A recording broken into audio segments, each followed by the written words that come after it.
We're back with another Creative Moments interview here this time with NFL player, XFL players, Duval football legend, Orem Park High School football legend, Terrance Plummer. How you doing today, man? Man, I'm doing good, bro. Thank you for having me on here. I know we done had a few scheduling conflicts, but I'm glad we made it happen today. And man, I'm just ready to talk on this podcast. Talk about my experiences, talk about some stuff. It's a good thing to be here. Most definitely, man. We definitely appreciate you for coming through, my man. For sure. So, first questions first, my brother. What was early life like for you? Man, early life, man. Everybody got their own experiences in life. Mine was a little different from some people. Maybe it was the same as some people, but maybe can relate. So I was born in West Palm Beach, Florida. I was born 1993. My mother and father, they had me. I also have an older brother and an older sister, and I got a younger brother. So it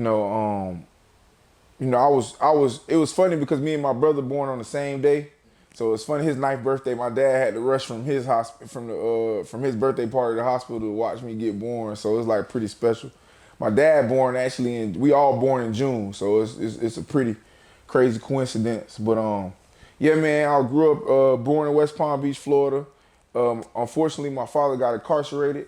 He's actually out right now. He did 26 years. So my mom moved me to Jacksonville with my sister, man. So that's how I became a Jacksonville baby, man. I was born in West Palm, but I'm from Jacksonville. That's how I feel. I lived all over Jacksonville. I really credit my mom for her strength and her resilience. A lot of people, when something like that happens to a family, it can really destroy a family. But my mama kept us together, kept me together, took me and my sister. And, as she got here to Jacksonville, she started from ground zero. All we had is a U-Haul and our Volvo. It's crazy. And then, but she kept working, kept getting jobs. She's an accountant. So, we kept moving all over Jacksonville. I lived everywhere in Jacksonville, North Side, South Side, Arlington, even in the West Side. So when I got to the 7th grade, my mom actually moved us out there to Orange Park, to Argyle Forest. And I think that was the biggest thing that ever happened to me because of the fact that, my mom really believed in peace and stability, and we was able to get that when we moved out there to Orange Park. That was my first time I ever had my own room. We got space. I'm able to go outside, not have to worry about any problems in the neighborhood. All my close childhood friends that I still talk to today, we all lived in that same neighborhood. So, that's where a lot of my life really, I feel like, things started really settling down, and I started getting tuned in more with sports. I always played sports. I grew up playing baseball. Really loved that game, but as I grew older, I knew football was the one for me. So, that's a little bit my background. Went from West Palm to Jacksonville and went to Orange Park High School. Yep. Gotcha. So did you play Pop Warner at all? I didn't play Pop Warner. I was what you call I'm what you call one of the big boys, man. It was weight limit back when I was coming up, so I was always a little chubby kid. So I was athletic though. You know how you see a big boy who athletic, you be like, yeah, he got some feet on him. Everybody used to say that about me, but I was just a chubby kid. And it was crazy because I was gonna play Pop Warner when I was 9 years old for San Souci over there. I think on the south side of town. It's gonna be my first time playing. The team really liked me. They actually put me at running back and everything like that. But when I got on the scale, they was like, hold on, man, you gotta lose 15 pounds.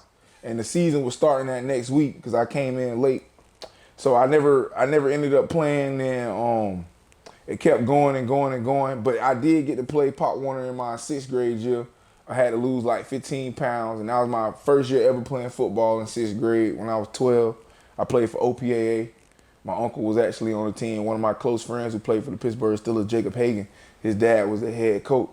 So, they saw something in me. And I actually started off as a D tackle, but then they kept seeing that I was pretty quick for so my coach moved me back to linebacker, and ever since then I stuck with linebacker. So I did play 1 year of Pop Warner, and then from then it was middle school ball, high school ball. Gotcha. Yeah. Okay. Yeah, that was back. But I'm not sure if they can now. Do you know if 6th graders can play middle school sports now? Because when I was coming up, you couldn't play. Yeah, it was you know, me being in Clay County, our middle school went up to it was 7th and 8th grade. Yeah. So 6th grade, most of us were still in Pop Warner Gotcha. at that time. But you know, I think maybe in some places a 6th grader might be able to play on the middle school level, but they got to be pretty advanced. You know, it's crazy how from 6th grade to 7th grade that maturation process like pretty significant. Like I was really small in 6th grade, and then when 7th grade came, I was like, dang, these boys pretty big around me. So like, I think that might play a role in it. But I just know that I played 6th grade Pop Warner, and then I had some guys play 7th, 8th grade Pop Warner because they was older lighters. They were just too small to play middle school, so they was like, I'm gonna wait till high school and be a lighter guy playing Pop Warner. Gotcha. Okay.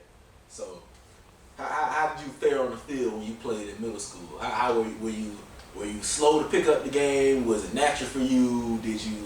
Were you just as soon as you touched the field, were you good, or did it take some time? It took some time, man. It took some time. Like, one thing about me though, I'm a competitor. Even when I came out there in baseball, like I had, you know, at T-ball, I was trying to hit the ball out the park, trying to, you know, learn how to field the ball the proper way.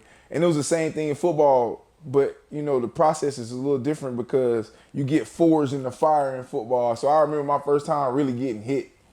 And the thing was like, I didn't like really shy away from it. I think the thing is like I kind of embraced it, like, oh, he knocked me on my butt, but like I would love to be able to do that back to him. I would love to be able to, you know, inflict my will on somebody. So, you know, I think that was the thing about football. I really liked it was I wasn't good at it at first. You know, I was real average. But I felt like by working at it, you know, every day at practice and doing little things at home, you know, I was slowly starting to make that gap between others and me, you know, really starting to really shrink. And by the time I got to like 10th grade in high school, I knew like, okay, I'm one of the better football players on the field when I step on here. So, you know, that really motivated me during that time. Gotcha. So, did you just skip JV, or did you play a little JV? No, I did the whole process. So 9th grade year, I played JVB freshman team. You know, we had a freshman team at Orange Park. We had a lot of students. When I went to Orange Park, our graduating class was 4,000. So it was we had a. Wait, y'all graduating class? Yep. God. Yep, man. We had a big school, man. 6A, huge. People didn't know that about, because this is before, when I went to Orange Park, this is before Oakleaf was built. You know, everybody from Argyle plus the Orange Park area, we was all being bused to our Orange Park. So we had a big, large community. Even the kids who lived in Oakleaf was being pushed to Orange Park. So it was a lot of us who ended up going to Orange Park because it was the closest high school, and we had a lot of students. And then when they built Oakleaf, you know, Oakleaf took all the Argyle kids and the Oakleaf kids, so that became that school, and then Orange Park lost a lot. But yeah, like I remember being in 10th grade and just like, you know, after going, so we were talking about JV, I'm sorry.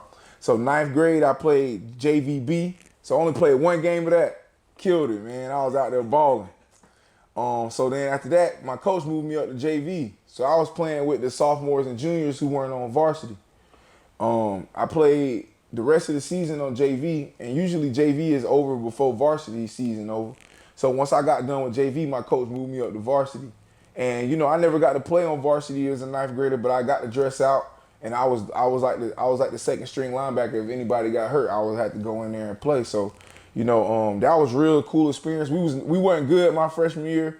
We went 1-9 at Orange Park, but we had a different coach, and thank God we got a new coach my sophomore year, because that man really changed my life for the better, and a lot of my teammates' life for the better, because we started winning a lot of games, started getting that recognition, and a lot of guys from Orange Park ended up going to college when my new coach came in.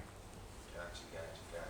So, after you played JV for a little bit, 9th grade, 10th grade year come around, were you starting since 10th grade, or was it like you had to rotate in, or were you just a guy? Yeah, so it was crazy. So going into 10th grade, you know, we always got spring. So we ended up playing Daytona Seabreeze, one of the better teams in the state. They came up to Orange Park, and we had a game at Orange Park. And all throughout that spring practice, you know, it was me and a senior fighting for a spot. And shout out my dog, man, Scholar, man. Shout out to you, bro. it's crazy that we think about it. We didn't really like each other at first, you know what I mean? Because it was like that energy, like, dang, it's competition. that competition. It's a junior it's a senior year, he think he gonna be a starter. And then it's a freshman, who want to play, just really want to play, really want to get out there on the field. Because I always had, that competitive spirit. So we was going at it during camp, during spring ball, and I ended up starting the spring game. And they moved him to defensive end, and it kind of worked out because he was a great defensive end. He made a lot of plays for us, and I think that was a way for us to get two good players on the field without just wasting one. So our coach was heady enough to do that. But ever since that spring, I was a starter at Orange Park. Even going into my next year, there was another guy who was a linebacker who was a senior, who was pretty strong in the weight room and pretty knowledgeable. And we had our first game was versus Ridgeview, and I think I had to split series with him the first quarter. Cause coach, I was so young. I was only 15 years old playing varsity football. He was like, I don't know how much he can handle. But after that first quarter, I ain't never looked back. I was always a starter, man. They said, you know what, Plummer gonna take the rest, and that was the story on that for real. Gotcha. So if you remember it all, what were your high school stats like? We all remember our high school stats. Yeah, man. So like my sophomore year, I had like 80 tackles, like 9 for loss. Like 6 pass breakups, and I think like 2 sacks. But it really got spooky my junior year, cause my junior year I had 110 tackles, 24. Now what I was saying was my junior year I had like 110 tackles, 24 tackles for loss, 6 sacks. I had a lot of PBUs. I had a few forced fumbles, and my junior year was really special because of the fact that we went undefeated during the regular season. And we was ranked number 2 in the north side of the state, and 5A, and number 4 in the entire state by junior year. So and I played with some really great players. I played with Jacob Hagan, who went to Liberty University, was a 2-time All-American, FCS defensive back of the year, and he played for the Pittsburgh Steelers. Dimitri Baker went to the University of Georgia. He was all-state, won in weightlifting. He was a 3-time state winner in the discus and track. And Matt Garcia, just a ton of guys. CJ Stallworth, Chris Riley. Shout out to my dog Chris, man, one of the best wide receivers I ever played with. Malachi Henry. A ton of us went to college, and it was like that was what was special about that junior year, was the fact that we went undefeated, and a lot of us who had put in that work those last 4 years was starting to see the benefits. And my junior year was special to me because that's when I picked up my first offer. So yeah, man, my junior year, those are my stats. And then senior year, I think they were basically about the same as my junior year I had, but what changed was my senior year I played both ways more, and I was at running back, and I'm very proud to say I had 500 yards rushing, 10 touchdowns, 9 rushing, 1 receiving, and I had a forced fumble.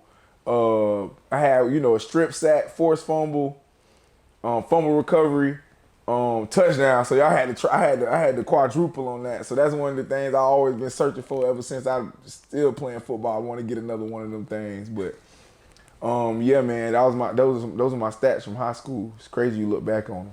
Gotcha, man. Everybody remember their high school stats. Right. They're the ones you was really, really going hard. Yeah, for sure. So, what kind of workout regimen were you on to produce numbers like that? Man, so remember I told you about my coach. So my coach was Danny Green. Shout out to Coach Green. He just entered the Florida High School Sports Athletic Association Hall of Fame 2 years ago. He came from Columbia High School. Everybody know about Columbia out there in the country. Produced some of the best athletes we done ever seen play ball, like Timmy Jernigan, Laramie Tunsil, Tiger Powell. Just a ton of great athletes. So he lost his job at Columbia, even though he took them to the playoffs 10, 11 years in a row. It just wasn't good enough for them. So, he was looking for a new opportunity. And, my coach from my 1-9 season, Coach Leeser, they ended up relieving him of his duties. So Coach Green put in an application at Orange Park. Shout out to our principal, Miss Pickett, she chose Coach Green because of his background. And so he came in with that mentality, we gonna work. So the first thing he changed was the weight room. We got to it in the weight room, man. We started lifting heavy, power cleans, squats, bench, chain squats, just real deal getting us stronger. And me being part of that regimen, one thing I want to tell the young boys who in it right now is the summertime is the time to build. It's the time to really take the time to really work on your body so that way you can be prepared and also get better from the previous year. So I always took that to heart, like the summer was for work. So what we'll do is we'll get there at 8 o'clock in the morning. I either ride with one of my homeboys or my mama drop me off. And I'm working out from 8 to like 10:30. Then we hit the field. We out there running, getting our conditioning in. And I used to do that every day. We never had, what we'll do is we'll go Monday, Tuesday. Wednesday would be like our, football day. We do some 7-on-7 outside, some fun stuff. And then Thursday, Friday. One thing I was very proud of, I never missed not one day during the summer. I sacrificed a lot of summers. Like a lot of time people go travel and go have fun. In high school, no, I was just at the weight room every day because I knew how serious it was going to be when it came during the fall time. If we wanted to be, as good as we said that we were going to be, I knew that the work had to be put in. So it was a lot of work put in during them times, during the summer. Just, consistent. It wasn't nothing crazy, just consistent work, daily work, doing that daily work daily really helped me. That was my workout regimen when I was in high school, just all through summer, every day, 8 to 12. So, when did college coaches start reaching out to you? Yeah, man. So my junior year is when it all started kicking off for me. So like I said, we had went undefeated that year. We had a great team. We had probably had one of the best, teams in Northeast Florida, and we had a lot of players on our team that was getting looks. And it's hard because my junior year we actually made it to the regional finals. And we played a team from out of Pensacola Pine Forest. Really good team, man. I had a good game that game, and I was young too, but I had a really good game. But it really opened my eyes up to like how good the talent is outside of your city too. Everybody wants to run the city, but also like you got to recognize that, man, in the whole state of Florida is just immense talent everywhere. So I looked at the other team and I saw how many players they had that was going D1. And then I looked at our team and I noticed that they had a significant amount more.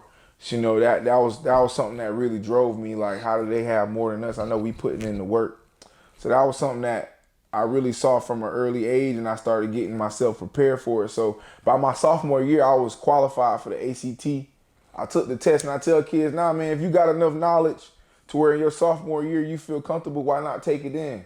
Because if you're an early qualifier, it really helps with your ability to be able to get into a school, because the school sees, okay, he's a good football player and I don't have to worry about him academically. That sounds like a perfect fit. This sounds like a guy who really cares about, his craft, but also cares about, being able to get to school and taking care of his grades, because that's what it's about, being a student athlete. So it all kicked off my junior year after we lost in the playoffs. I was feeling really down and stuff because I knew some of my teammates was leaving, and now I was going to be the leader of the team. So I didn't really know where my career was going. I did know that I took the ACT and I had a qualifying grade. So I didn't know when to expect offers to start coming. But it's crazy. So January came, I get back to school.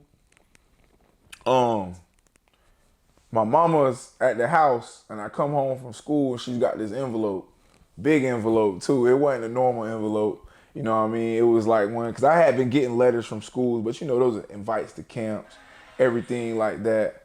But when I got to the letter of the big letter, I looked at it and I said it was University of Connecticut. So it was UConn, and UConn was having a pretty good team at that time.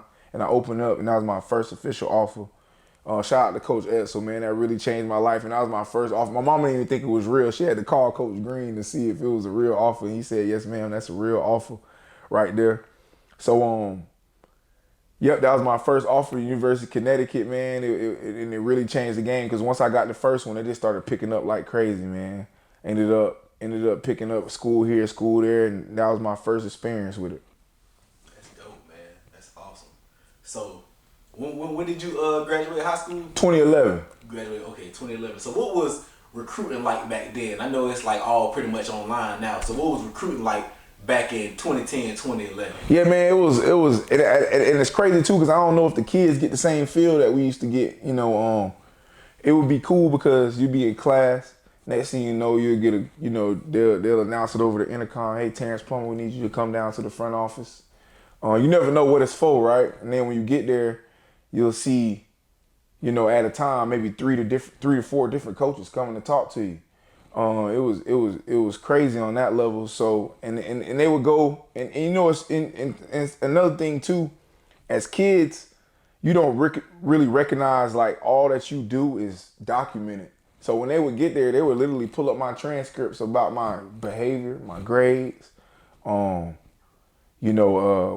attendance, everything like that. So it was cool to have the coaches, hey man, we see you don't really miss school, man. We see you got some good remarks over here. So like it was pretty cool to see that they was taking an investment like that. And at times it'd be crazy because they'll bring a whole coaching staff. Like I went to University of Central Florida, they brought all 5 defensive coaches to my school at one time, and I got to talk to them at one time. And it really made me feel like they really wanted me. And a couple other schools did that too. University of South Florida, they brought 3 coaches, and it really meant a lot when Coach Edsel came down. To have a head coach come to your school is like next level. Like if they come down to your school and are really inquire about you, that means you really high up on their board and they really like you as a player. So yeah, man. That was some of my experience with those coaches. They come sit down at your house. I got one crazy story. My sister made the worst broccoli ever for one of my coaches, and the coach said, "No, ma'am, this is delicious." My mama had to tell him, "Sir, you do not have to lie. It's gonna be okay. This broccoli is terrible. It's okay." But they're willing to do it. It shows they're willing to do anything, man, to get you to come to their school, man. So that was a crazy story that happened during that time. Yep. That's hilarious, man. How you make terrible broccoli? What did she do to the broccoli? Man, she just put too much salt, too much pepper. It was mushy. just you bite. It's like you hit it. It's like you can take the broccoli and scoop it up with a spoon, man. I hate soft broccoli too. Yeah, you know what I mean. I like broccoli a little. It can be soft, but it can't be where I can just. Yeah, a little bit of bite to it. Yeah, a little bite to it, man. That was just egregious, bro. That was too terrible, man. I love her to death though. My sister know I love her. She was trying her best. Man, that's hilarious. So, what made you commit to UCF over every other school that was recruiting you? Like, but before you even get to what made you commit to UCF, what other schools were highly recruiting you? Yeah. So the schools that were highly recruiting me was the University of Cincinnati, University of South Florida, Middle Tennessee, Southern Miss, Vanderbilt. That was my first SEC offer. Those were the schools that were really high on me. They really, East Carolina as well. And UConn. Well, I'm sorry. I had like about 10 schools that were really on me. UConn was the first one. And they was in the Big East at the time. Then South Florida was also in the Big East. UCF, Southern Miss, Middle Tennessee, and Vanderbilt. So I'll probably make those schools the ones that were really recruiting me highly at the time. I had over 25 offers out of high school, which was, it almost got to a point where it got to be too much, because you're looking at all these different schools. So I had to kind of like learn how to narrow it down. Based off of some of the preferences that I wanted. I wanted to be pretty close to home so my mom and my family could see me play. Also, I wanted to be somewhere where it wasn't crazy cold. I didn't want to do the crazy cold all like that because I grew up in Florida, so I just love to be in the sun and being able to work out in the sun. I feel like that makes us faster and stronger in those aspects. So, those were the schools that were highly recruiting me. Vanderbilt was really making a heavy push. And I really was considering Vanderbilt for one because it was an SEC school, but also because they say Vanderbilt is like the Harvard of the South. If you get a degree from there, you can do anything, coming from Vanderbilt. So, that was one school that was really heavy. And South Florida was, my number one option. And I don't never. It's funny because I always have to tell this story, but I never really want to tell it. But it's crazy because I wasn't gonna go to UCF. My cousins went to UCF. You know, I had family members who had went to UCF. You know, and they loved it. But you know, on the football side, I didn't really see the value in playing down there. You know what I mean? I didn't know that Orlando would really change my life when I got there. But I really thought Tampa was. Shout out to my cousin Sam Barrington. He played at Terry Parker High School. He a legend in Jacksonville. He played running back and linebacker. He went to the University of South Florida, and that was the main reason why I thought I might want to go down there because I wanted to be able to learn from him. And he played in the NFL for the Green Bay Packers and New Orleans Saints, and he's doing real well for himself now. But I always, admired him. So I was thinking, maybe I can go down here because so I can learn some of the things he's learning. And so I was very high South Florida. I'm coming to school with the South Florida Bull hat on. Everybody like, OTP going to South Florida. He's in South Florida. But it's funny because I was number one on their board. But when I went down there for my official visit, they ended up signing too many linebackers, and they took my offer away from me with my mama and my aunt there. So when that happened, it really made me reevaluate things. And my wife, who went to high school with me, she was going to UCF. So she said, man, why don't you just give UCF a try? Why don't you just go down there? I'm telling you, it's nice. I went on my official visit, loved the school. Coach O'Leary came to my basketball game the week before I had my official visit. And so that's how I ended up being a UCF Knight. Wow. Yep. Okay, so hold on. Now, we're not just going to gloss over that.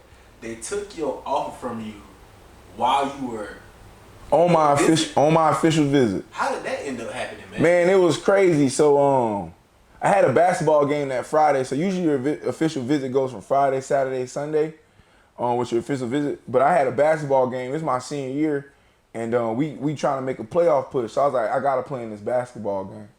So I told him, hey, I'm gonna be down after the basketball game that Friday, probably a little later in the evening, go to the hotel, and then Saturday, that's when you really do the visit.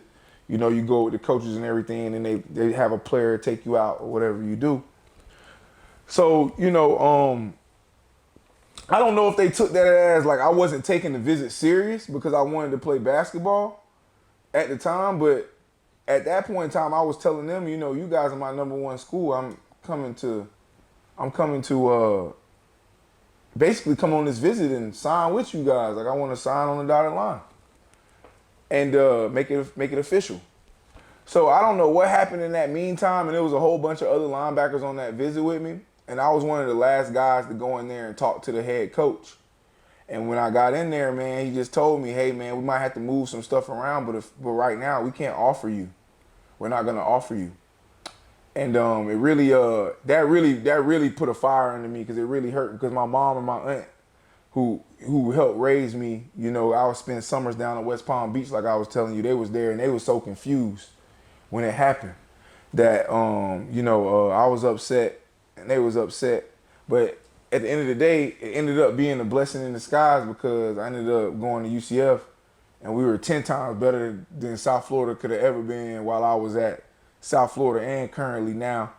And and every time I got to play South Florida, I put it on them too. So that was a blessing in disguise, man. But they really took my scholarship, my offer away on my official visit. Wow. Man. And it's not the first time I've heard that either. I've heard a few couple stories. Yeah, man. It's not as uncommon. It's not as uncommon as we make it seem. It's pretty common on when it comes down to it because when they get those visits and they hit their number.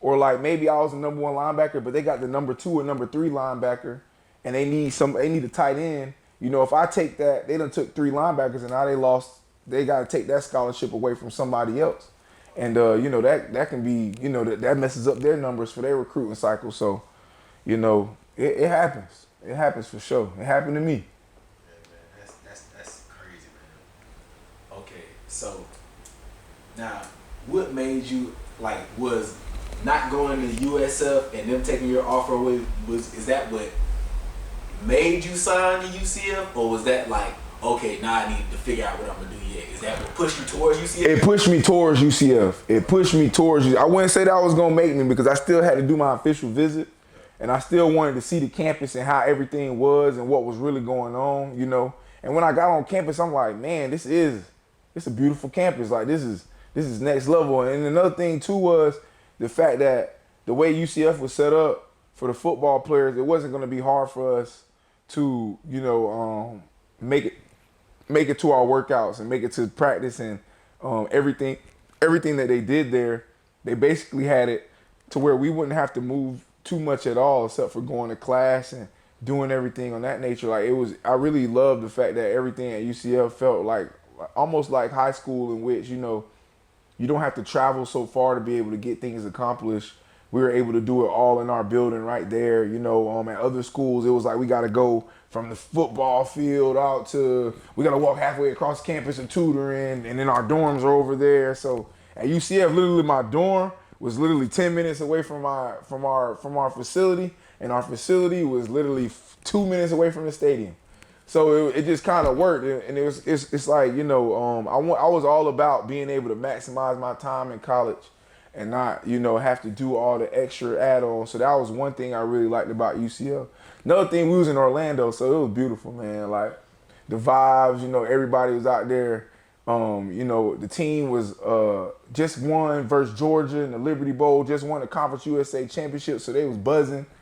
It felt like the place was on, like, it felt like a sleeping giant. It really did. It felt like UCF was on the rise, and I wanted to be a part of something in which, like, I get to make history on top of me playing. So I think that was the main reason I ended up at UCF. But they had to prove it to me. It had to be proven to me on that official visit, but they did, man.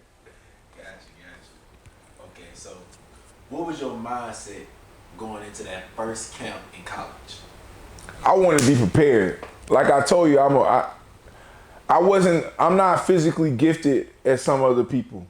I'm only about 6 foot, I'm about 230. Never ran a 4.4. Never jumped 40 inches. You know, I am athletic though. You know, it's funny, like, I'm a super athletic guy in terms of my movement and my skills, but I never was the biggest, never was the fastest, never was the strongest. But one thing I did do was prepare.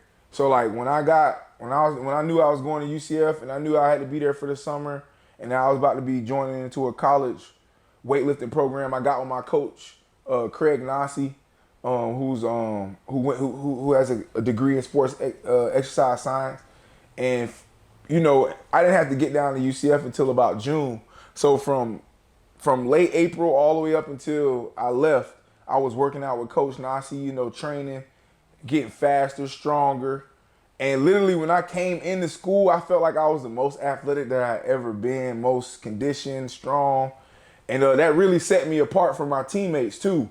When I was a freshman, was the fact that I was a linebacker running with the running backs and wide receivers, and I was strong enough to lift with the linemen and the D linemen. So like, I really prepared going into it, and because I was prepared, I ended up being the second string linebacker going into camp, like off rip as a freshman. So like a lot of players around there were looking like, whoa, you know, like he's young, he's already up here. But like I really felt like the work that I put in during that summer before I got to UCF, and then the work I did at UCF, really set me apart from everybody around me. And that's how I prepared for my first camp. I wanted to be prepared. I wanted to make sure that, you know, I was strong, fast, in shape, and it really helped me. Gotcha. Okay, man. So at UCF, when did you know that, okay, I can really do this college football thing? Yeah, I think I figured it out my first start in college, in versus Memphis. So I started linebacker. Shout out to Josh Lionel, man. He coaching with the Liberty University, man. My big bro, man. Sorry for snoring when we had to get ready for the game, man. We had to share the room, and I know I used to keep you up sometime, man. So I apologize for that, man. But yeah, so Josh got hurt, the senior linebacker, during the week previous when we played UAB, and I actually played a lot in that second half versus UAB. Ended up with 6 tackles. But I was just kind of thrown in. You know, sometimes when you thrown in, you can end up making tackles. I didn't really know what I was doing. I was just out there, see ball, get ball. But my coach, Coach O'Leary, saw that. He saw something in me. So that next week, he was like, "We gonna rest Lynham. I think you can start this game and play the whole game." And it was my first start in college. I was nervous, but I felt like with that week of preparation, I was able to have the film study I put in, everything that we did at practice, I was prepared. And man, I went out there and did good, man. Like, I made a few great tackles. I made a TFL, I made a third down stop on the screen, got us off the field. And that was my first time really turning up after a football play in college. Like, usually I turn up a lot when I play football because I love that part of the game. But the other times I had got in that freshman year, you know, I was just everything was like just a little nerve wracking. But I think after I made that play, that big play like that, I feel like I belong out there on the field. But I knew I had a lot more work to do. But at least I knew at that point in time, like, okay, this is something we can do. We can rock out doing this. So, when did Pro Scouts start reaching out to you? Around my junior year, college. So my freshman year, like I said, I ain't start but about 2 games. Had 17 tackles. Then for the entire season. Then my sophomore year, I had a really huge jump. So my sophomore year, I went from 17 tackles to I had 108 tackles for the season. I had about 6.5 tackles for loss. I had a pick. I had a few pass breakups. And I played with some really good players. My sophomore team at UCF was probably the most talented team that I ever played with. Even though we lost in the Conference USA Championship versus Tulsa that year, we was easily probably the best. And we had them beat that second game at Tulsa. We were easily probably one of the better teams. But I was young. I was 19 that year playing, and I felt like I had a lot of work to do. But my junior year, that's when things really started I started realizing, okay, I might have a chance to be able to take this to the next level. And the reason why I say that is because my junior year, I got Walter Camp Defensive Player of the Week twice. I got All Conference Player of the Week twice during that year. I had 110 tackles, 13 tackles for loss, 2 picks in one game-winning pick, a lot of pass breakups. And that was the year that UCF really was on the map. We had Blake Bortles, Storm Johnson, Brashad Perriman, Rennell Hall, Justin and Jordan McCray, Torian Wilson, Clayton Gathers, and every guy that I just named was in the NFL at one point in time. Rennell Hall, Brandon Alexander, and that team was really good. We went 12-1 that year. We won conference. We beat Teddy Bridgewater and the Louisville Cardinals at their house, which was a major win, probably the biggest road win in the history of UCF. And that's when the scouts started coming, and that's when I noticed my name was starting to get on the board. Then they started saying, okay, this kid can play. Plus, winning the Fiesta Bowl defensive MVP always helps. You know, that type of stuff. It put me on a national stage in which, okay, people recognize me as an NFL draft prospect. So, did you get an NFL Combine invite? I didn't get a Combine invite. And, I want to tell the kids this too, man. Anybody watching who want to, make that journey to the NFL, man. Always, when you get to college, don't worry so much about putting on weight. What I would tell you is put on the right weight. Do it at the right time. Take your time doing it. Because when I got to college, I felt like my freshman year, I was more athletic than I even was my junior year. Only thing that changed was my strength and my smarts. And that's the reason why I was able to make a lot of plays. But I had gotten a little bit too big thinking, you got to get 240. Because I'm growing up watching Brandon Spikes and Takeo Spikes and Takeo Spikes and he ain't had no net, you know what I mean? And that was where the game was. Ray Lewis, these dudes 250, you know what I mean? So I'm thinking, I need to get big like that to get prepared. And it probably slowed me down. But my senior year, I had a really good year too. I made all conference again. everything like that. But I didn't get a combine invite, and it really messed with me because of the fact that if you don't get a combine invite, it's almost like saying you're not gonna get drafted. They don't view you as one of the top 269 people that's in the draft that's gonna be in the draft. So that really hurt to not get that combine invite, considering how much production and how good my teams were at UCF and how good I played, at times. So yeah, I didn't get a combine invite, but that didn't stop me though. I prepared for pro day, went out there to Tom Shaw in Orlando, really got into the work that was necessary for me to be ready for the NFL, and I really put it in. I didn't run a great 40 at my at my pro day, but what I did do is I impressed in my agility drills and my short cone and my L. I had some really great times.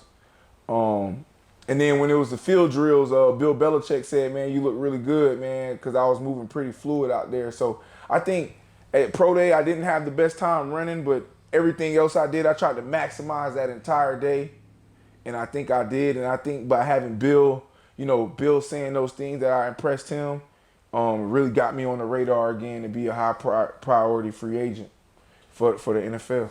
Gotcha. So, what was draft night like for you? Like, I know they got the first round, second round, third day, and all that. Was it just turmoil through those 3 days, hoping your name would get called, or you get phone calls? How did that go for you? Yeah, man, it was crazy, man. I'll never forget that draft, man. So, like, the first 2 days, I didn't think I was going to get drafted. So I was just watching on TV, just, at the house. But the third day, I felt like I could go late. I felt like with my story and everything that I had been through and, all the trials and tribulations of me being an underdog, I thought somebody would see that hunger that I would continue to have going into the NFL, because my dream as a child was to be a Hall of Famer. That was what I aimed and strive for, and every day I try to still strive towards that. Maybe not be the NFL Hall of Fame, but something, just try to keep moving forward towards that. But the third day was crazy because I got 3 calls that day. I got calls from the Denver Broncos, I got calls from the Cleveland Browns, and I got calls from my agent about the Pittsburgh Steelers, and now I might be a late. They're thinking about grabbing me. They got a few picks, and I was on the board. And every time that pick would come up, I would just be staring at the phone like, dang, this might be it. But it never came. It was very tough. Having your family and friends around you like that, kind of waiting to see, if you still gonna be able to play football. It's always a little bit nerve-wracking on that level, especially when you feel like you deserve it and everything that you've done up to that point, that you could go out there and be an NFL football player. It feels like the league is letting you down. Like those teams don't believe in you, you know what I mean? So it really can hurt you during that time. But the blessed thing about it was that everybody stayed even after the draft. And then after the draft, I got a lot of calls. I got calls from the Dolphins, the Steelers, the Broncos, say, hey, man, we want to bring you in as a high priority free agent. We didn't draft you, but we think you can make our team. So, and it's funny because out of all the teams that I had been talking to, I had talked to the Eagles before the draft. I had talked to the Broncos before the draft. I had talked to the Steelers before the draft. I had talked to the Jaguars before the draft. The team I ended up going to, I hadn't talked to them at all. I ain't talked to them at the Senior Bowl when I went to the Senior Bowl. I ain't talked to them at the NFLPA Bowl. I never talked to them at Pro Day. Was the Washington Redskins at the time. And they're the Commanders now. But that was the team that said, hey, man, we got linebackers, who, my contracts might be coming up, getting a little older. We think you could we think you can make this team. And they had drafted a linebacker. Shout out my dog, Martrell Spate, man.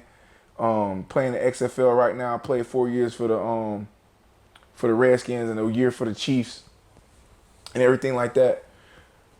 So I ended up going to Washington. It ended up being a blessing, man. It was a major blessing because, at that point in time, you never know about the draft, but even after the draft, some guys don't never get that call.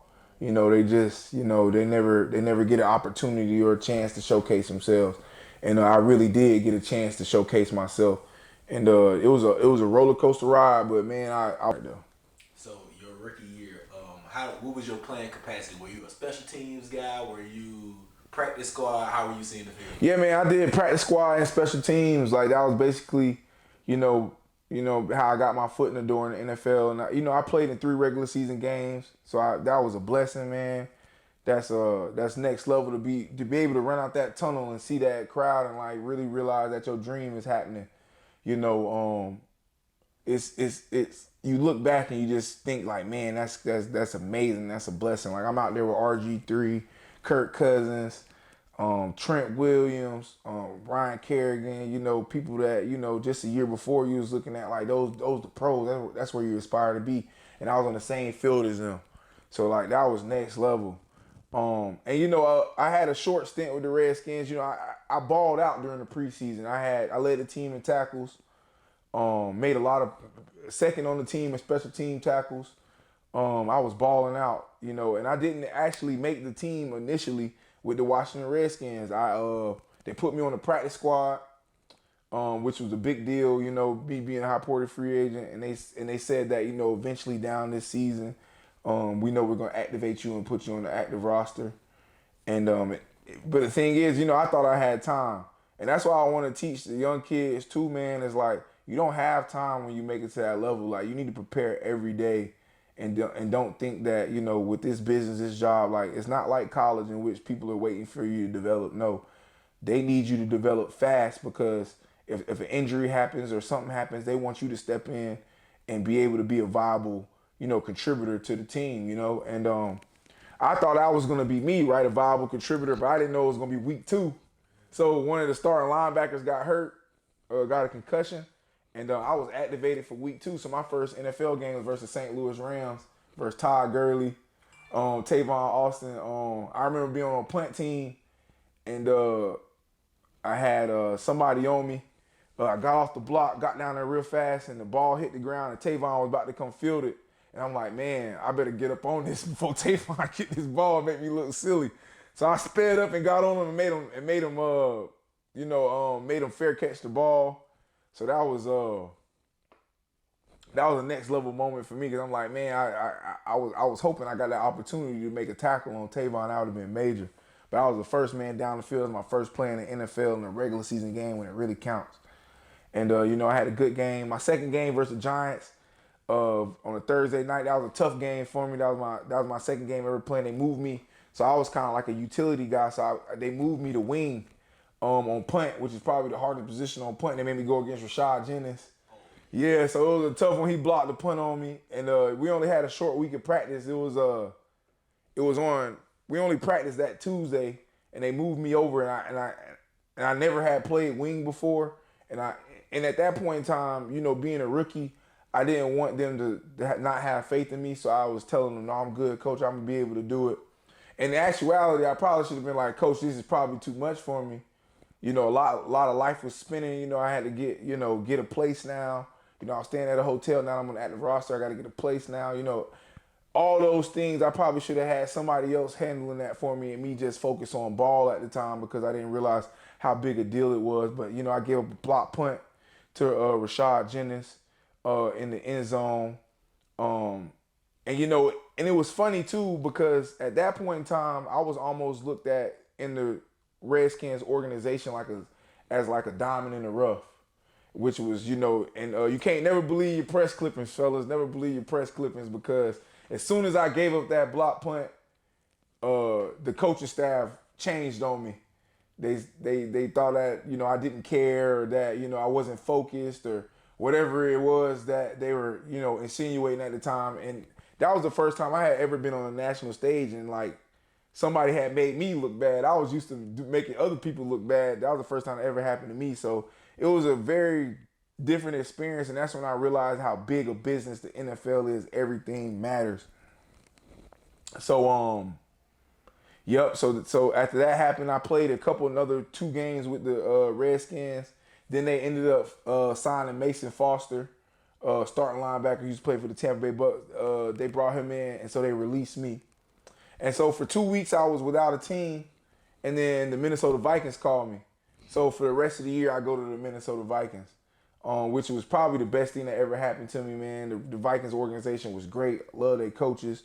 Love how they treated the rookies in terms of like, letting us know how serious things were and really, really teaching us, giving us that time to really understand the ins and outs of what everything was going on. And Minnesota was probably the best time I ever had in the NFL. I ended up playing in that playoff game where AD, not playing, but I was at the playoff game in which AD ran for like 150 versus Seahawks, probably one of the coldest games in NFL history. And Cam Chancellor had, at the end of the game, he said he had frostbite on his fingers. But that was the game we missed the field goal from the 3-yard line to win the game. We missed the field goal and lost the playoff game. And the Packers ended up going to the Packers ended up going to the NFC Championship that year, even though we had beat them in the NFC North. So it was crazy on that level. And then my next year I played with the Vikings, which was fun, just on a practice squad, and then they released me. And so that was my NFL journey I was mostly a practice squad player, got a couple regular season games in, did well in all the preseasons that I played in, made plays. That's one thing I could be proud of is the fact that even though that the numbers didn't really work in my favor in terms of, me being a draft pick or me being, a guy that they saw that they wanted to have on their team, I did make a lot of plays and I did make some decent money to get my life started in the NFL, and I'm forever grateful for that. And yeah, man, that was my NFL journey. Okay. So I'm glad you said the decent money part because we like the pocket watch over here, Chris. Yeah. Man. What was that first contract looking like, man? Man, the first contract. So the NFL is crazy. So they the first contract, everybody's contract is the same. We're all, unless you're a draft pick, your money is based off, off a draft pick. But for everybody else, it's just a basic contract. It was for 3 years, $695,000. No, it was a little bit more than that, actually, like $900,000. But you had to play every year to be able to get that money. And the thing is the NFL is not like the NBA, fellas. When you get that contract, you have to play in the game to be able to get that money. In the NBA, your money is guaranteed regardless. If you play, you get hurt, you get injured, you're gonna get your money. Now, the NFL is not like that. If they cut you, they can just cut off all your money at that point in time.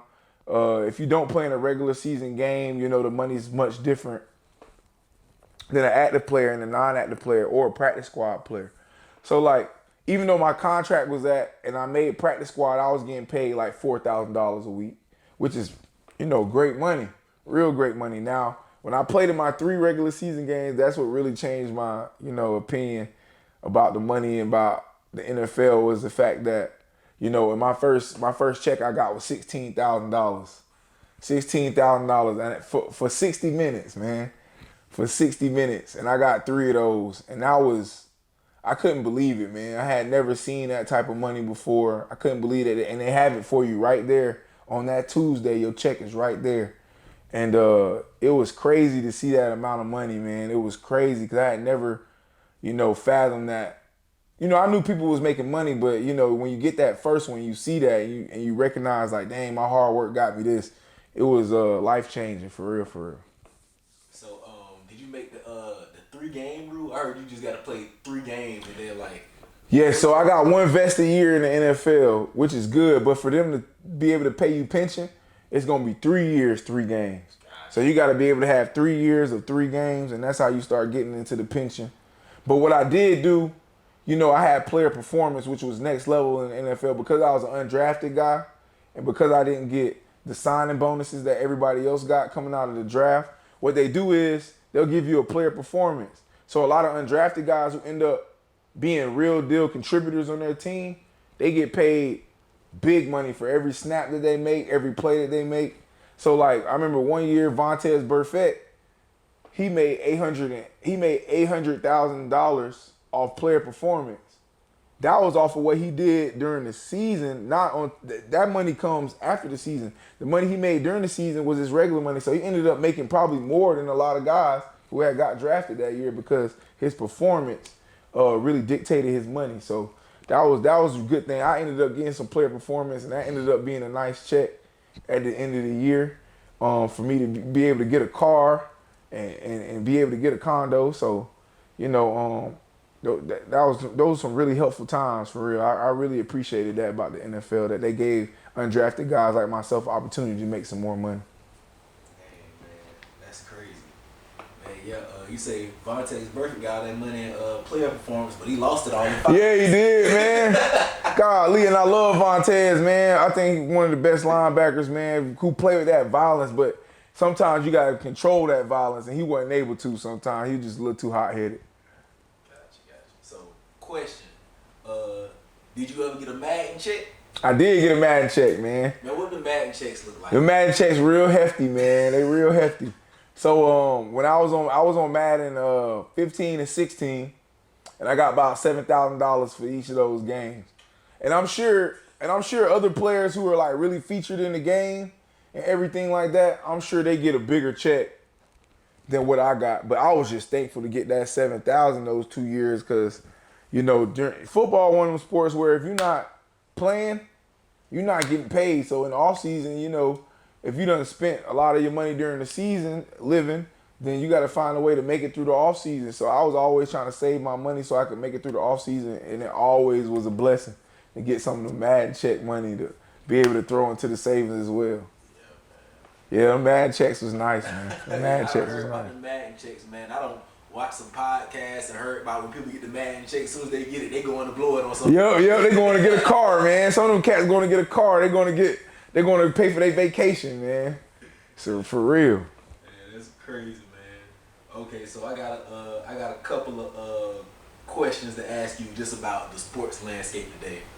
So you know how a lot of NFL players are getting suspended for gambling. Yep. How do you feel about that situation? Well, I feel like, America has really made gambling in the last, I don't know, this new coming wave. Gambling is everywhere. You can gamble on you can gamble on your phone, you can gamble on your computer, you can go to Best Bet, you can go, you know, you always gonna have bookies and stuff like that. So gambling's been around forever. To me, I feel like if a player's not gambling on their team or on their game, I feel like there's no problem with that for a player to do that. But for some reason, players are gambling on their own team, or like with Calvin Ridley, you know, he wasn't even playing and he was gambling on his own team, you know what I mean? And he was gambling for them to win. He never chose for them to lose. But it's a conflict of interest somehow, some way in there. But I just feel like if y'all making gambling so prevalent now for players, and like if you look at people like Floyd Mayweather and Conor McGregor and these boxers are able to go and gamble on themselves in Vegas, you know, because, you know, they're the ones who putting it up. I'm sure they're going to gamble for themselves to win. I've never seen Floyd gamble against himself to lose. You know what I mean? So I feel like with football players, it should be allowed to be able to gamble. But the thing is, it's a slippery slope, because it might be some people throwing games. You never know how it might go. You never know if the other side is doing that. So, you know, it's a tricky thing. So my opinion is, we're human beings too. Let us gamble on another game that's going on. Just not be able to gamble on anything that has to deal with the outcome of our own game. And I'm cool with it. Okay, so what was your welcome to the NFL moment? I know you said the thing about the Rashad Jennings block punt, but what was another moment where you was like, oh, so I'm really in the NFL? Yeah, I would say the Rashad Jennings one was crazy, man, because that was a welcome to the NFL moment for real, because it was a crazy play. I was right in front of him. He just kind of like stuck his arm out and blocked it. It was crazy. But I think my welcome to the NFL moment was when I was in training camp with Minnesota, and I'm going against Adrian Peterson, like in drills and stuff like that. And I remember one day we was in practice and he ran like an outside zone, and you know I had a beeline right for AD and I could see him. And we're not really allowed to hit AD. You know what I mean? We gotta protect the money. But I felt like on that play I could have crushed AD. But I look back on film, and I actually was like 2 steps away from him. He was so powerful through the hole, man. That's when I realized, like, dang, like I got a lot more work to do. Like if I want to call myself like I want to be a starter in the NFL, like I got to be able to make that play versus AD. But AD would do that stuff all the time. He would make us feel like kids out there, man, because of how talented he was and how powerful he ran. And AD was one of them old school backs. You give him the ball 30 times, he gonna make 100, 120. Yeah, he gonna get 100. And he had moves too. You know what I mean? He was fast, powerful. That's my welcome to the NFL moment. Really going against AD in practice and really feeling how powerful of a man, how strong and fast he was as a running back for real. Gotcha. Okay. So, how did you end up playing in the XFL, man? Yeah, man. So yeah, I actually played in Canada before the XFL.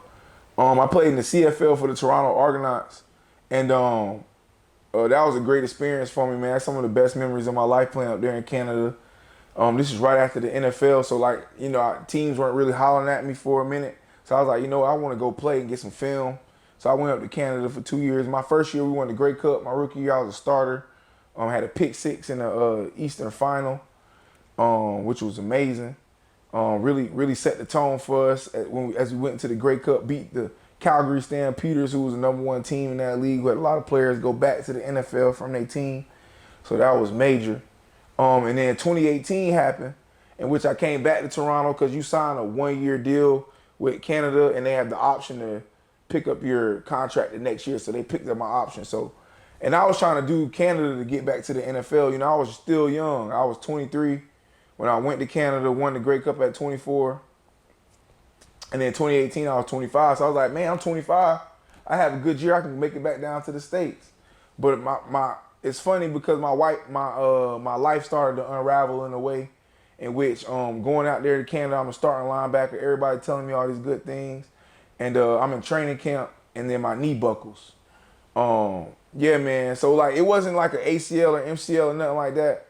It wasn't nothing crazy, but my knee buckled. And me being a football player, I'm like, oh man, my knee buckled.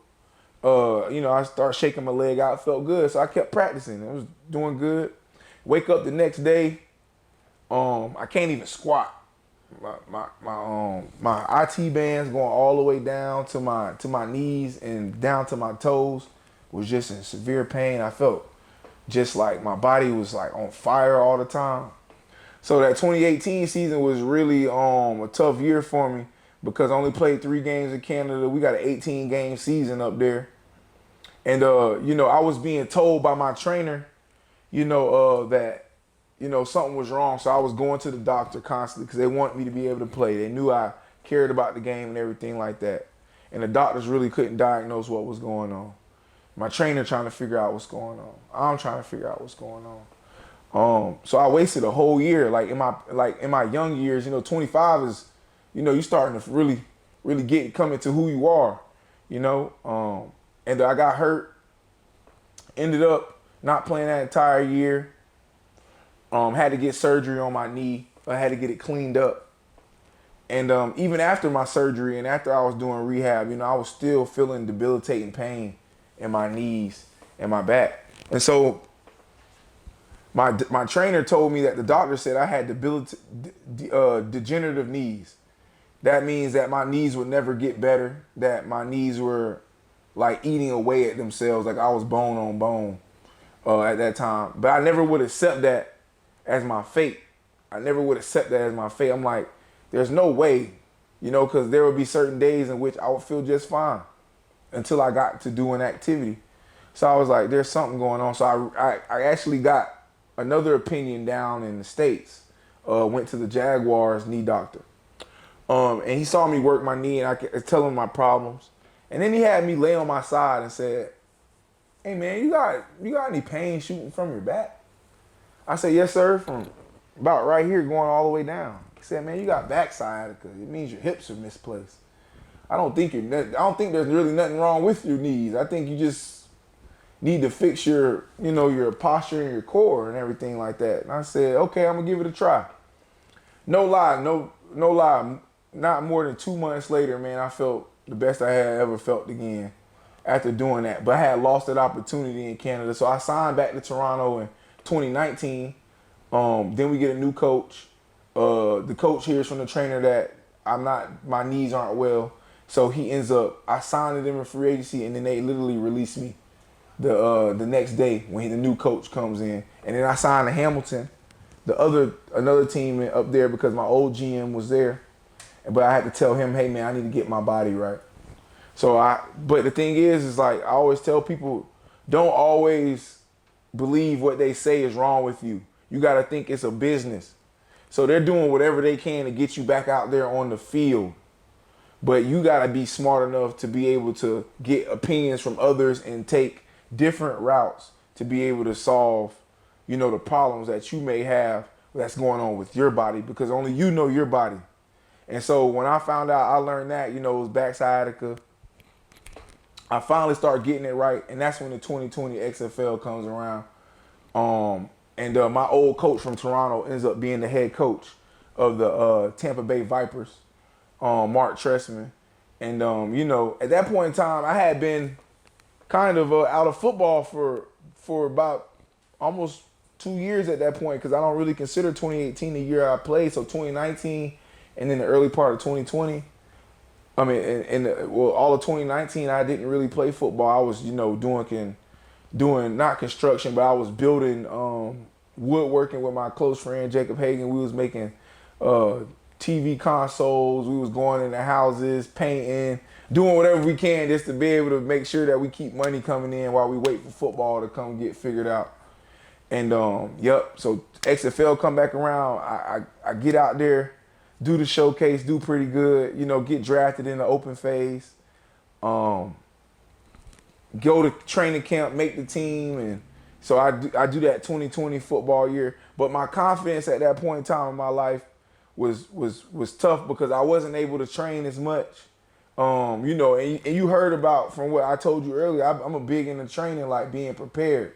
And I felt like my 2020, I did all I could to prepare while trying to maintain. And I got a wife, I got, bills at home, trying to do all that I can to make sure that I'm not just worrying about football and not remembering I got to also be able to live life and sustain and take care of myself. So that was a really tough time. I didn't have the best year in the 2020, but I didn't have a bad year either. I was doing my thing, once I started getting my tempo, the first 3 games I just felt out of place. But by the 4th game, that's when I had my monster game. I had, sack, 3 quarterback hits, forced fumble, 4 tackles against the best team in the league. So I felt like I was finally starting to catch my tempo and things were starting to come together in 2020. But then COVID hit. The league is over. They told us that they were going to pay us. When the league was over for those last 5 weeks, they only played us one more week afterwards, and then Vince McMahon filed for bankruptcy. So it was a really weird time in my life from 2020 all the way up until this last year that I got to play in the XFL 2023, in which, I was just kind of searching for, like, do I need to continue to chase this? Is my career over? Even though I'm at this young age and still feel capable of doing it and still willing to put the work in. So I had to have like a crossroads with myself, like, hey man, what you gonna do? So I stopped making excuses. Shout out to B3 Better. That's why I worked with Jaren and Byron. They said, you know what, man? We know you know a lot about the game. So how about you come in here, you teach kids, you train kids, and you can come train with us at the gym. So from 2020 to 2022, man, I just turned into a grindaholic, man. I had grind flu. That's what they like to call it. In which, literally I was dedicating myself to 4 to 5 times a week. And we in the weight room and we on the field and we doing drills. And I was grinding. Shout out to my homie Bryce, man. He played with me in the Tampa Bay Vipers, man. Bryce Kennedy. Bryce can attest to all the things we was doing. We just kept working. Like, we were just putting in a ton of work. So even though I played in the XFL 2020, it wasn't no guarantee that I was going to be able to play in the XFL 2023, because it was new coaches, the teams had changed. So they had a lot of like showcases and things for me to be able to go to. So I went to the showcase in Orlando, did pretty well, man. I opened up some eyes out there, got on the radar. Then, so I got invited to 2 private workouts, one with the St. Louis team and one with the Orlando team. The St. Louis workout went pretty well. I did pretty good out there. Got a couple pass breakups, did good in drills. Then I went to Orlando, and shout out to Coach Mark Snyder. What up, Snides? He recruited me at South Florida. Remember the whole story about South Florida? He's a linebacker coach there, defensive coordinator. And Snides remembered me from high school, and he had always been following me from the time I was in NFL, UCF, Canada. He said, and he follows me on Instagram. He had noticed I had been working out a lot. He's like, hey man, I want to invite you to this private workout. I see you on the pool. He said, you got to come out here and showcase your stuff now. We got some good players. And I went out there, did my thing, man, did real good. And, when the draft came, they picked me up, second linebacker on the team. That's how I ended up back in the XFL for 2023. Dope, man. Yeah, man. You said a lot of teams, man. We got a pocket watch again, man. For sure, man. What was that? What were those CFL checks looking like, man? CFL was good, man. See, the thing is, in the CFL, you gotta really earn your place up there in the CFL in terms of being able to get the big money. So a lot of guys in the CFL, they make, some guys who are really good make $250,000. Some quarterbacks make $500,000. Some defensive ends and some linebackers make over 100. Some D-backs make over 100, 200. But you got to earn that. My rookie year, I came in on a regular contract. I made about, my contract was for $50,000 Canadian dollars. So in Canadian dollars are like 70, for every dollar Canadian is like 75 cents American. Yep. So it's a little price breakdown. But what they do give you is like housing. They paid me housing, so I got like $10,000 in housing, so I didn't have to pay for my housing. They take care of your first 2 meals of the day, so you're looked out for that. So, I was trying to take most of that money home, but you get taxed up there too. So Canada taxing is crazy because it's a different country. It's not like America, in which this is a capitalist country. It's a socialist country. So everybody pays into healthcare. Everybody pays high taxes so that way they can pay for everything that people want to enjoy around Canada, So, that's something that they do. But I got taxed pretty heavy. So I came home with a decent amount of money. The reason why I was able to make a good amount of money my rookie year was the fact that I became a starter. So I got an extra bonus incentive for that. We won the Grey Cup. We made the playoffs.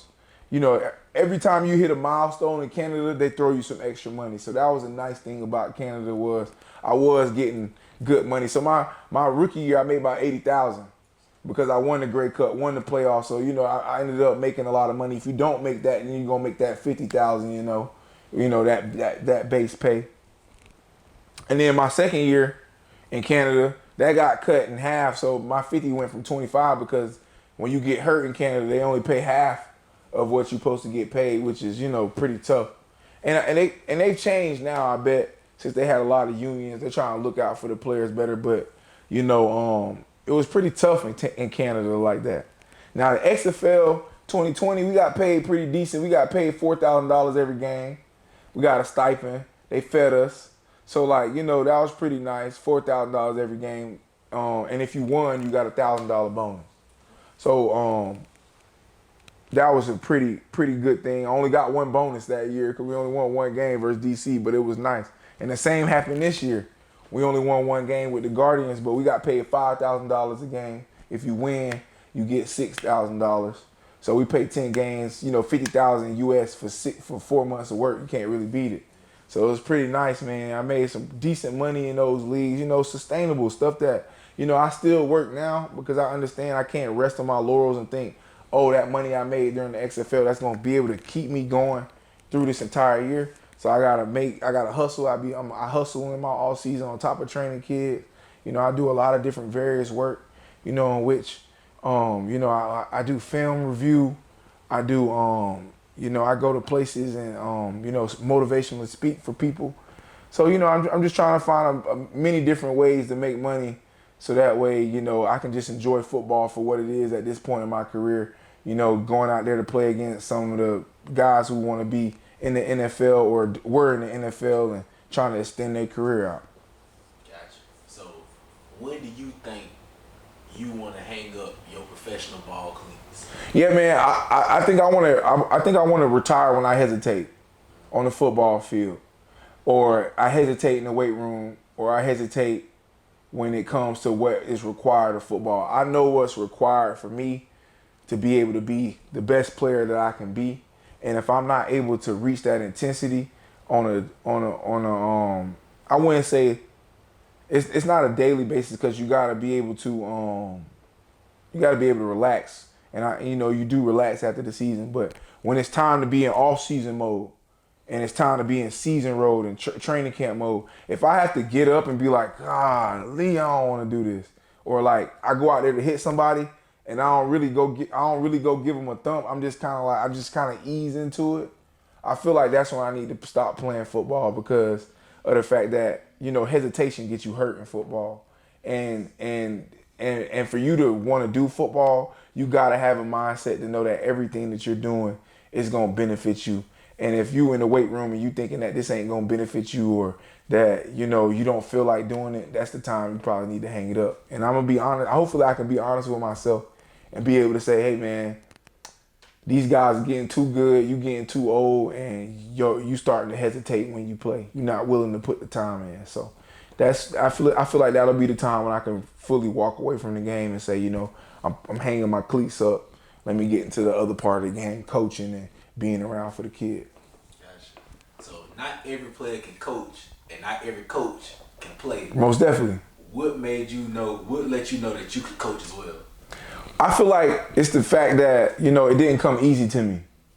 It's the fact that everything I've had in football, I had it. And that's why I love it so much. It's been earned, not given. I wasn't given, 4.4 speed. I wasn't given 6'3" body. I wasn't given, athleticism out the wazoo. Yes, I am athletic. You have to be athletic to play in the NFL, right? But I'm not somebody you're gonna look at and be like, oh, this guy's gonna blow me away with his athleticism. So what you are gonna take away from me is I'm tough, I'm smart. I don't make the same mistake twice. You know what I mean? And I feel like that's like my biggest attribute with football, is the fact that I continue to work. I'm still learning about football from the time I was from the 6th grade. I was 12. I'm 30 now. That's 18 years of football I done played and the knowledge I done gained, and I still feel like I'm a novice when it comes to how much more football I can learn, and what techniques, and how to put people in the right spots, and how to train people, and how to make their body fast, and what the stimulus is that they need to respond to, and how to be able to see their keys, how to be able to see a triangle read. Like, I'm still learning that. So, I think that's the best thing. I'm still learning it. So when I do drills and when I'm teaching kids and I'm trying to explain stuff, I'm explaining it to them in a way in which they understand that, I'm learning this as well, and that, I'm always open to critique on, well, coach, I don't see it this way. This is why I think it's that way. And then, I can learn something from a kid, or learn something from somebody who's in a professional level, who's done it a different way, and I'm just a sponge in that way. So I feel like that's the reason why I can coach kids and still play, because I'm soaking up knowledge. I'm looking at how they do things, and trying to teach them how I think they could be better. And by looking at how they can be better, not trying to be somebody who's just always, because we all got that coach from back in the day. You need to run. You need to and they looking sloppy, and they look like they never could do it and never could play a play in their life. You know what I mean? We all done had that coach. So like me, I take pride in the fact that, no, I can do it too. I have done it. I've done it at a high level. Trust me on, how I think it may look, because, I'm still evaluating myself. And when I evaluate myself, I really look at it and see, no, is this on that type of level? So I think I'm able to give that to the kids. And because they see me perform, a lot of kids get to see me perform on TV nowadays. And this last season, they see that everything that I talked about, I was able to stand on it. And I think that helps with the relationship too. Few more questions. For sure. We done. All right, bet, bro. I gotta get somewhere. I gotta get somewhere at 4:30. Okay, few more questions and we out of here, my man. For sure. So, NIL deals. Do you think they hurt or help the college football landscape? I think NIL definitely helps, man. I remember times, even though I got a full scholarship, during the summertime, them dog days during the summer, if it was past 8 o'clock, I couldn't eat for the rest of the night. You know what I mean? And I had my jersey in the bookstore, and I see kids going to class wearing my jersey. 41. That's a pretty. You ain't just getting that for no reason. They were representing me, everything of that nature, and I saw how much the school was benefiting off of it, but I never was able to benefit like that in college. Yes, we get the perks of being, that's TP, he on school, you might be able to get into the nightclub, or, somebody might, you might grab a free burger or something like that, during that time. But even that was looked down upon if you got a free burger, something like this, being honest with you, So now I feel like the kids, it's not so much. Like my thing was when I went to school, yes, I wanted to get an education, but I really wanted to change my people life and my family life, and I wanted to be that, and I know I will be in the future the one in the bloodline who kind of changes the course and path of their family trajectory, and I really wanted to be that, So going to college, yes, I wasn't boisterous about it like a lot of people that I had done, but my whole goal was let's go to college, let's eat up, let's hit this league. That way I could change my family life, and change mine. Plus, I love football. That's something I could do every day. But with now, the kids have an opportunity to maximize what they do and monetize what they do and their potential, and that changes their mindset. You know what? There's no need for me to run to the NFL if I'm getting $100,000 from this NIL deal, and now they have a business mindset. Now they have a business. Now they know how to use what they do and monetize it, and that helps them come out of college not be like a lot of guys whose dreams get crushed when they realize I'm not gonna make it in the NFL. What am I gonna do now? And they've taken a class or a degree in which their optimization of being able to make money is something that they never dreamed of. They dreamed of bigger aspirations of being able to do these type of things. And now they see that, now I'm leaving college. Now I'm starting at the bottom again of the workforce and I have to work my way back up. And I'm capped out on how much money I got to be able to make. But with the NIL, these kids are building their own businesses. Now they don't even have to leave college and not have money. Imagine leaving college with $100,000 in your bank. You know what I mean? Imagine that. Imagine being able to buy your own car. I didn't have a car all throughout college. My first car was when I got in the NFL.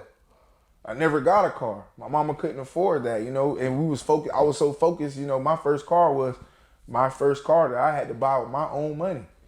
And imagine if I'd have been able to buy a car being able to buy a car in college. I wouldn't have had to worry about those things as I got older. I would have already had a paid off car. Or now I got this amount of money here, and now I can get a place and move out mom's house and start, thinking about the things that I want to do and not working for someone else, but working for myself and building my own thing. So I think the NIL is great. Now, the one thing I don't like about college football is the transfer portal. That was the next question. Yeah. So the thing is with the transfer portal is I understand, and everybody hears those stories about, a coach doesn't like a player and all the different things that you might have to deal with at schools. But I think that it's taken competition out of college football and made it almost like, like Pop Warner, in which, I don't like this. I don't like playing with y'all. I'm just going to go over here and play with y'all because I don't like this coach. Or like, what is that teaching the kids though? It's teaching that if something is too hard, we can quit and just move on to the next thing. And that's not how life is to me.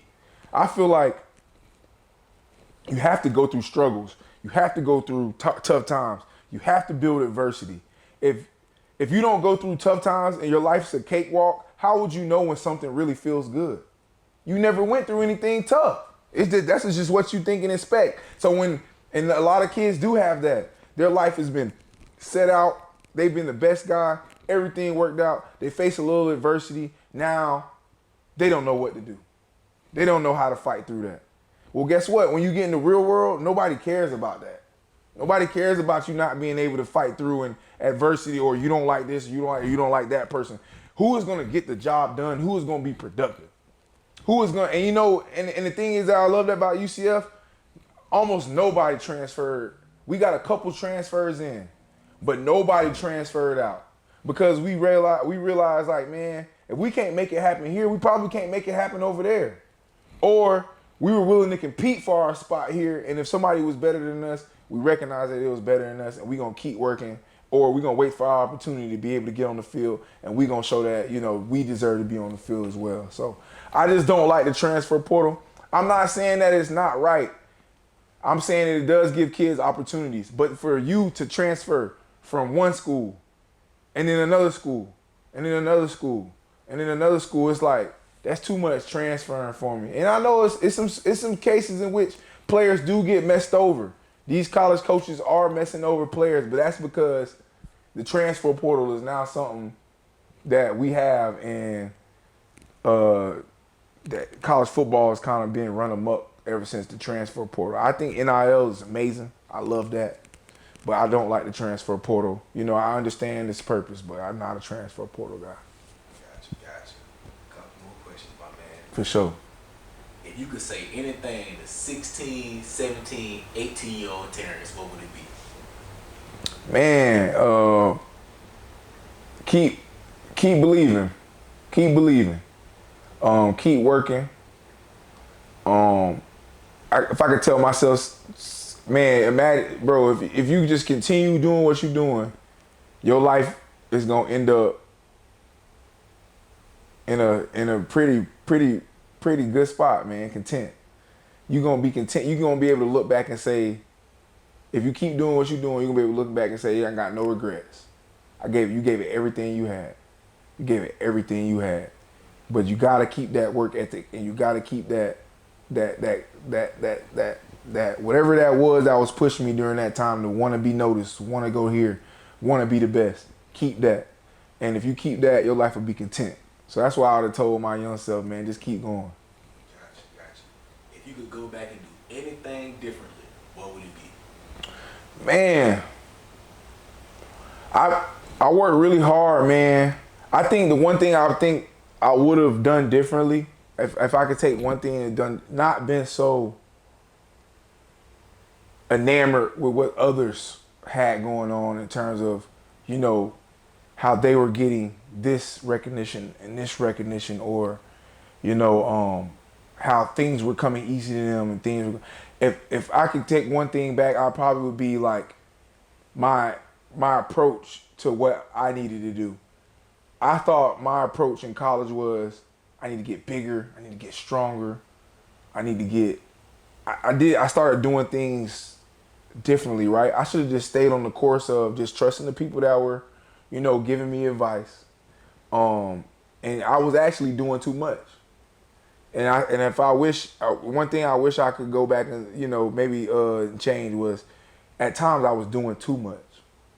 You got to learn how to be confident in the work that you are doing and not worried about those that are around you, and just run your own race. And I think at times I wasn't running my own race because of the fact that I saw where others who I felt like I should have been on their level were getting to. So I was willing to do, I was like, I'm gonna do more and more and more. And that was a slow breakdown of my body, slow breakdown of my mind. You know, those played roles later on in life. But luckily, I'm thankful for that time though, because I'm able to look back and see, you know, that kind of helped mold me who I am today. Gotcha. The last thing, is there anything that you want to promote or get off your chest before we finish up, my man? Yeah, for sure, man. Hey, man, follow me at EHF Athletics. Man, that's my page. I'm doing a lot of stuff for the kids in the city, man. In terms of training for football, I train every position that you can think of. I'm also partnering with TSD Athletes. Shout out to my man, Coach Ronnie. We're gonna be having a Playmakers Academy coming up here soon. It's an academy in which we teach you how to play football. We teach you reads, keys. We teach you what to expect. We teach you coverage. We teach you how to work on top of everything that's required of you on the football field. Shout out to B3 Better. Come holler at me. I'm also training there at the gym. I train athleticism, speed, agility, quickness, jumping, power, explosiveness, weights. Coach Joe Hansen, we have a U.S. certified weightlifting coach in there. For those middle school kids who wanna start getting some work before you get to high school, because if you learn how to lift weights at that age when you're more of a sponge, your development changes and you end up becoming a better player. Shout out to Team Takeover, man. That's my clothing brand. Not my clothing brand, but it's with my best friend, and I wear all his clothes. Justin Tuggle.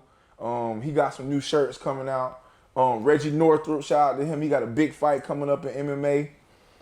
That's my brother, man. I support him too. I train him as well. And that's all I'm doing, man. That's me.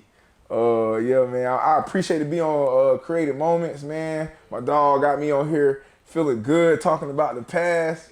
And man, big foes to the moon too. Remember that. Man, well, we appreciate you for coming through, man. That is our latest Creative Moments interview with Duval legend Terrance Plummer, man. Thank you for coming through, my For sure, brother. Appreciate you, bro. Most definitely. Yes, sir.